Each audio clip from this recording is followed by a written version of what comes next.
Value zone hyper mart ఇప్పుడు మన అమీర్పేట్ లో ఈ సెప్టెంబర్ 18th గొప్ప ప్రారంభం. ఆంధ్రప్రదేశ్ ప్రభుత్వం తిరుపతి వచ్చేటువంటి పర్యాటకులకి భక్తులకి ఒక మధురానుభూతినిచ్చేందుకు ప్రణాళికలను సిద్ధం చేస్తుంది. ఇప్పటికే తిరుపతి రైల్వే స్టేషన్ని కేంద్ర ప్రభుత్వ నిధులతో రైల్వే బోర్డు డెవలప్ చేస్తుంది.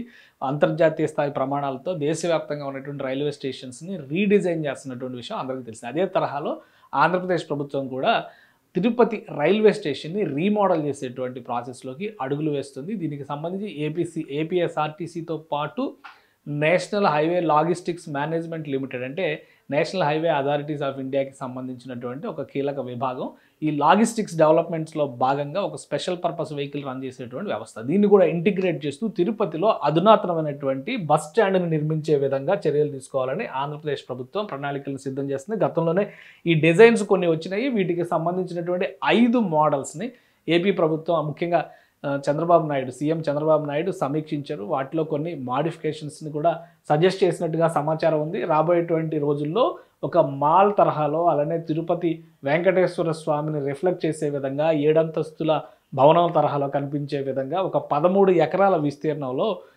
అక్కడ ఉన్నటువంటి తిరుపతి బస్ స్టాండ్ని తీర్చిదిద్దబోతున్నారు. దానికి సంబంధించినటువంటి ప్రణాళికలపైన సీఎం చంద్రబాబు నాయుడు సమీక్ష జరిపారు. ఈ సమీక్షలో భాగంగానే ఈ సజెషన్స్ని కొన్నిటిని ఆయన చేశారు. ఈ రాబోయేటువంటి రోజుల్లో తిరుపతి వచ్చేటువంటి భక్తులందరికీ కూడా ఇది ఒక మధురానుభూతి ఇవ్వాలి అనేటువంటి విధంగా తీర్చిదిద్దాలని చెప్పని ఆశిస్తున్నారు. మొత్తం 13 ఎకరాల విస్తీర్ణంలో ఈ బస్ స్టాండ్ని డిజైన్ చేస్తున్నారు. 13 ఎకరాల విస్తీర్ణం, కనీసం 150 బస్సుల్ని హ్యాండిల్ చేసే విధంగా ఒకేసారి 150 బస్సుల్ని హ్యాండిల్ చేసే విధంగా తీర్చిదిద్దాలని భావిస్తున్నారు. అలానే ఎంట్రీ ఎగ్జిట్కి సంబంధించి కూడా 2 ఎంట్రీలు, 2 ప్రవేశ ద్వారాలు, 2 ఎగ్జిట్ మార్గాలు ఉండే విధంగా 2 చొప్పున ప్లాన్ చేస్తున్నారు.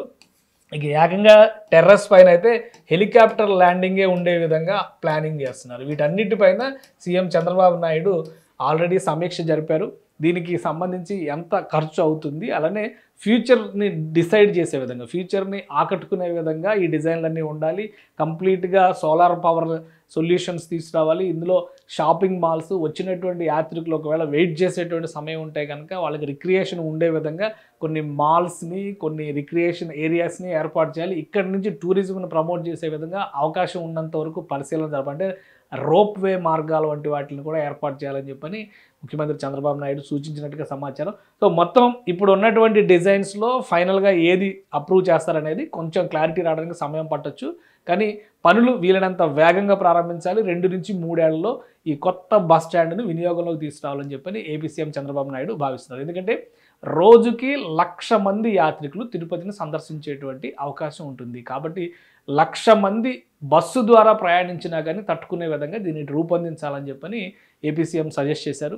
సో మొత్తం ఇప్పుడు బడ్జెట్ ఎస్టిమేషన్స్, డిజైన్స్ పైన జరగాల్సినటువంటి ఫైనల్ కసరత్తు ఇవి 2 కూడా ఏపీఎస్ఆర్టీసీ ప్లస్ నేషనల్ హైవే అథారిటీస్కి సంబంధించినటువంటి లాజిస్టిక్స్ మేనేజ్మెంట్ లిమిటెడ్ ఈ రెండు కలిసి సమన్వయంతో ఒక ప్రణాళికను ఆవిష్కరిస్తారు.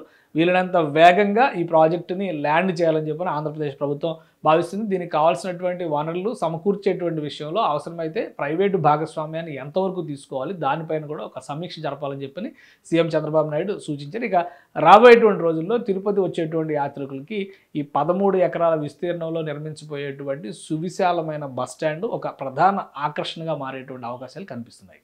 సుమన్ టీవీలో మీ పర్సనల్ అండ్ బిజినెస్ ప్రమోషన్స్ కోసం కింది నెంబర్కి కాంటాక్ట్ చేయండి.